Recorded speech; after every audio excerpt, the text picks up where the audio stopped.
ఆయన దేవుడు ఎలా అయ్యాడు అని అడుగుతున్నాను నేను. ఇప్పుడు వాళ్ళని అడిగితే ఒకటే అంటారు, మన అందరి కోసం చనిపోవడం వల్ల ఆయన దేవుడు అయ్యాడు అని అంటారు. చనిపోయిన వాళ్ళు అందరు దేవుళ్ళు అవుతారా? మీ పాపాల గురించి, మా పాపాల గురించి, అందరి పాపాల గురించి నేను కూడా ఒకళ్ళ పాపాల కోసం చచ్చిపోతానని చెప్పేసి చచ్చిపోతాను, రక్తం కారుస్తాను, నేను దేవుణ్ణి అయిపోతానా? అయిపోము కదా. అంతే కదా. అలాగే యేసు కూడా తాను ఏదో మనకి విప్లవకారులు ఎంతమంది చనిపోలేదు, ఎంతమంది రక్తం కార్చలేదు దేశం కోసం, వాళ్ళందరూ దేవుళ్ళు అవుతారంటే అవరు.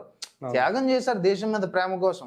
అలాగనే యేసు కూడా ఉన్నాడు, ఆయన కూడా ఏదో చేశాడు, దాన్ని దేవుడు అనేటువంటి కాన్సెప్ట్ కి లింక్ చేశారు.